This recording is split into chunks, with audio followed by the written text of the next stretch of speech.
In this video, we are talking about the main responsibilities the kernel must fulfill and how it achieves them.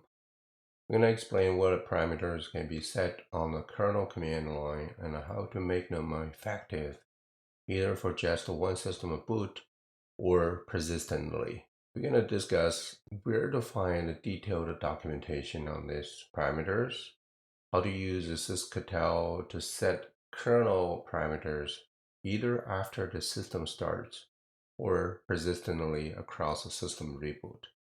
Let's begin. Kernel overview. Narrowly defined, Linux is only the kernel of the operating system, which includes many other components, such as libraries and applications that interact with the kernel.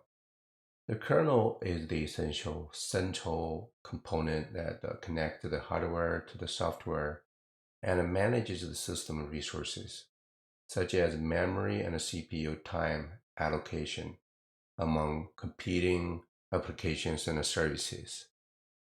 It handles all connected devices using device drivers and makes the devices available for operating systems use. A system running only a kernel has a rather limited functionality. It will be found only in dedicated and focused embedded devices.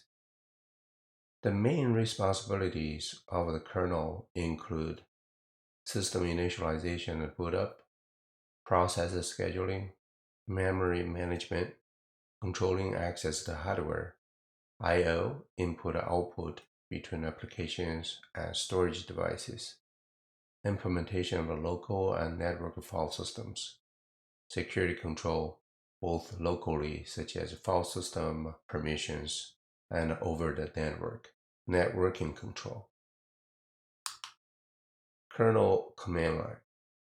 Various parameters are passed to the system at boot on the kernel command line. Normally, these are placed on the Linux or Linux 16 line in a grab configuration file. Sample kernel command lines will depend on distribution, and will be found in the grab.cfg in a subdirectory under boot, such as boot grab, or in a place like a boot EFI CentOS grab.config. Everything after VM Linux file specifier is an option.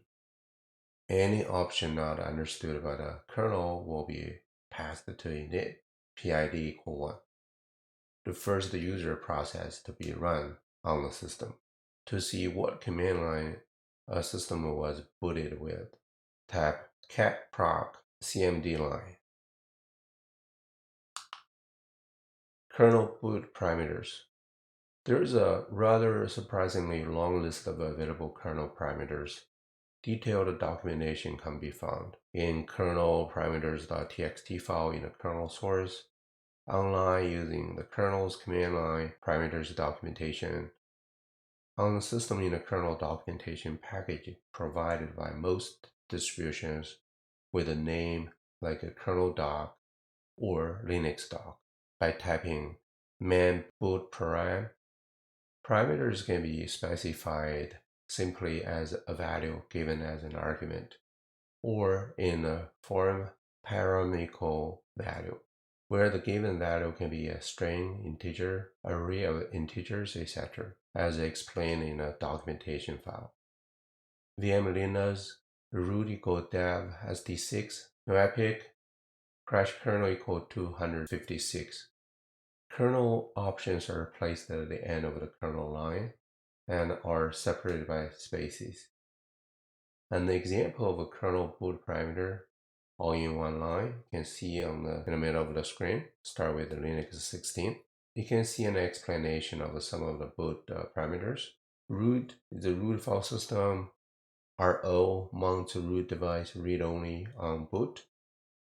vconsole.keymap, which keyword to use on the console. Crash kernel, how many memory to set aside for kernel crash dumps. vconsole.font, which font to use on the console. RHGB for graphical boot.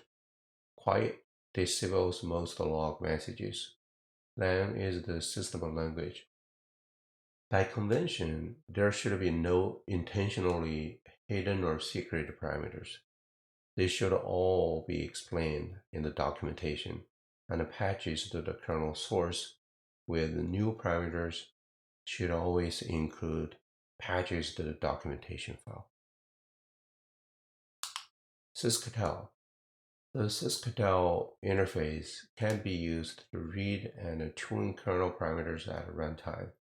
When you run a sysctl-a, it shows you how the current values can be displayed.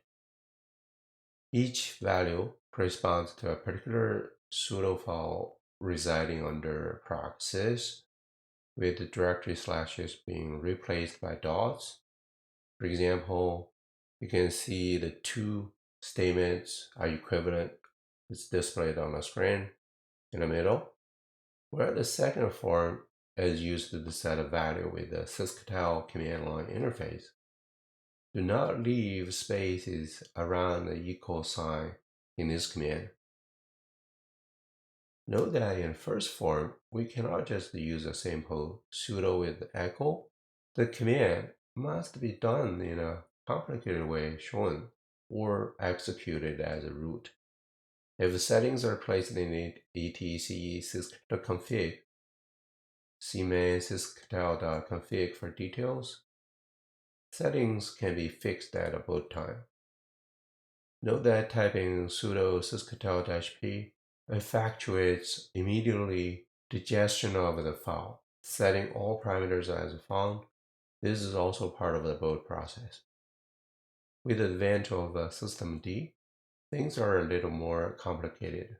Vendors put their settings in files in the user lib sysctl.d directory. These can be added to or supplanted by files placed in the etc sysctl.d. However, the original file etc sysctl.config is still supported, as is self-documented in that file. Okay, this is the end of this video. Thank you for watching. I'll see you in the next one. Bye for now.